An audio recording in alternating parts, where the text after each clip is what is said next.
Hi friends, welcome back to another episode of Lupus Beats Podcast, and I am your host, Shadrika Holmes.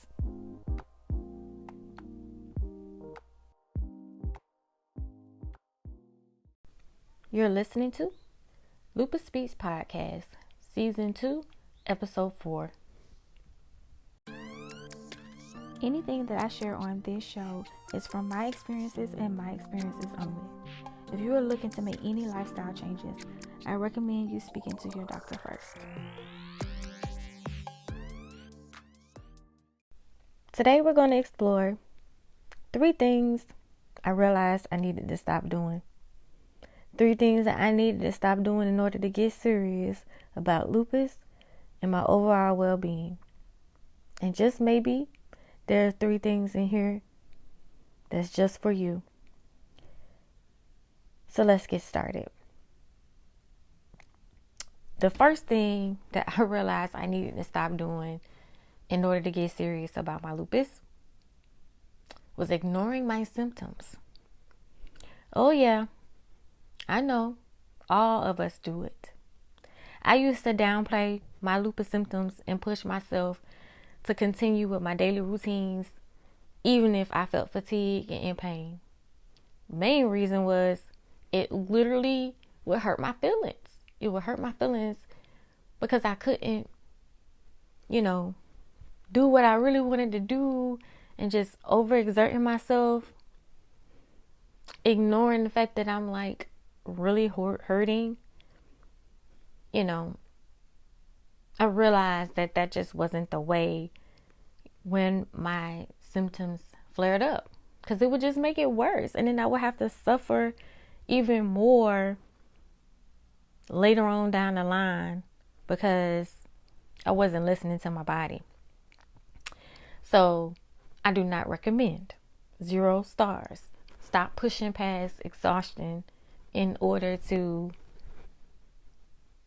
do what you need to do because you feel like you need to do it right then and there. And most of the time, some things are urgent. But if we don't listen to our body, then we're putting ourselves at risk over and over and over again in order to make that happen. Trust me, I'm speaking to myself because that was probably my biggest problem, was ignoring my symptoms and pushing past them just so I can run my household. It has to work, because if I don't do it, who else gonna do it? And who else gonna do it like me? That was the thoughts that was running through my head. But sometimes we have to let that go. And that is probably the hardest thing I have to do, is to let it go. And the dishes gonna get washed, just not today or not right now. My health is that important that I shouldn't push myself even further to have to suffer and pay for it later. So that is the number one thing, is I ignore my symptoms. Okay. Neglecting self-care is another thing that I realized that I should stop doing. I always prioritize everyone else's needs before my own. I often neglect my self-care, practices, if I have any at all, because anybody who knows me knows I love to get my nails and my feet done. I feel like that is a part of self-care, yes, but that's a maintenance. You know what I'm saying? That's just like an oil change, but, more frequently. So that to me isn't a real self-care ritual or something that I needed to implement. And this is kind of goes in with habits as well, because if we habit stack or do something that we normally are doing, but adding our self-care ritual to what we're already doing, it becomes more of a habit and something that we can get used to, where we're putting ourselves first while we're already doing some everyday task. So that's an idea that you can do. I mean, for me, it is planning. I'm a planner, and girl, I got to tell y'all, okay? I know this, I'm getting out of line, but I have to go and tell you that I am officially a digital girly. I'm a digital planner now. It's taking me some time to get used to it, but I'm going from paper, a whole bunch of stickers and whatnot, to digitally doing it, and I'm in love because less is more right now for me. Like, I'm trying to eliminate and declutter my home and everything in my life. So digital planning, I'm loving it, trying to get organized, because that is the way that we can implement those self-care practices, by planning. And I'm probably going to talk about planning a lot, and I'm probably going to talk about God a lot. So if you don't like that, you may as well pick another podcast. I just had to put that disclaimer out there because that's probably what I'm going to talk about a lot. Moving back to the important topic, which is neglecting self-care. That was number 2 on my list. And then number 3 is, this is a hard one, you guys. This one is a hard one too. Avoiding support.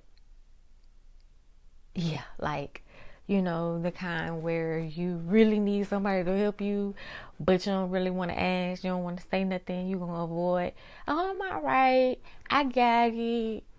Knowing you need help, knowing you need somebody to come over and wash a couple of dishes, knowing you need somebody to run by and bring something to eat, knowing you may need somebody to help you get to the bathroom. Pride. It's pride and it's shame, And I'm being real honest. I've learned this just recently in therapy. The reason why I avoid seeking support or help is because I'm ashamed. Whew. That threw me for a loop, because I never really had a name to my feelings, or, why I was hiding behind my symptoms and what I may look like at the time, or like feeling handicapped or crippled. Like, I didn't realize it was because I was ashamed. And that's still kind of weighing heavy on me, because I'm still trying to process all the things that I've avoided because of that feeling right there, that it just didn't have a name. Because, really, I used to think I could handle lupus on my own. And I would not reach out for support. I wouldn't even ask my doctors or professionals. Dang sure, definitely avoided lupus support groups, because I feel like they was the same as me. So how can they help me? I don't know. It just became clear that it wasn't the best way to face what I was going through. And that seeking support was actually empowering, and, being able to be vulnerable and say, I need help, I need assistance, and it being okay. Like, again, I'm still working on some of these things, but I realized that I probably should stop doing them, and that I should seek the help that I needed, or accept the help when it's being offered, instead of saying no and turning it down. Okay, so this is the last one, and I typically don't do this too often, but I know that there are some of you who may need this one right here. Skipping your medication. Like, no. If you take it in the morning, take it in the morning. If you take it at night, take it at night. If you have to do it in the afternoon, do it in the afternoon. Because the more you skip the medications, the more you suffer, the longer you suffer.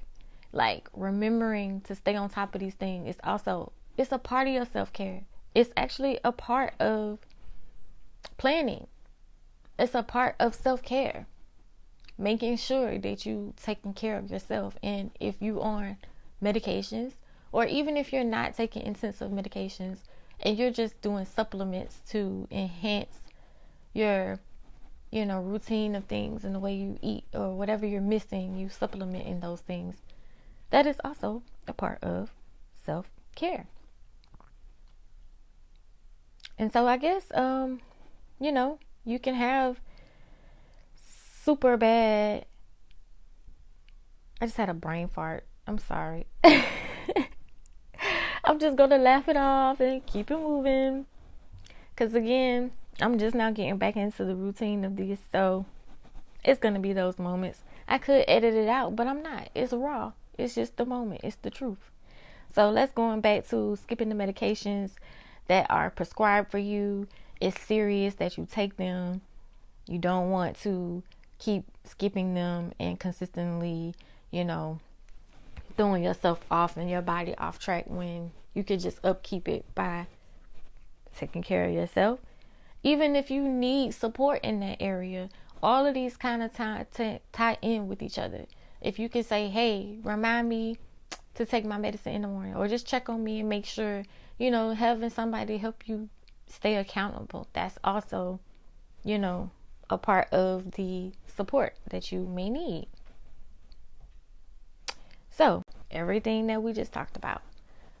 So, the first one is to stop ignoring my symptoms, avoiding help and support, practicing self-care and neglecting my self-care, and skipping medications. All of these things I realized that I should stop doing. And if you're doing any of these things, I suggest you stop doing them too. Well, that concludes this special episode of Lupus Feast Podcast. If you found this content meaningful, please consider subscribing to our podcast and leaving a review. We'll be back. And until next time, peace and be intentional.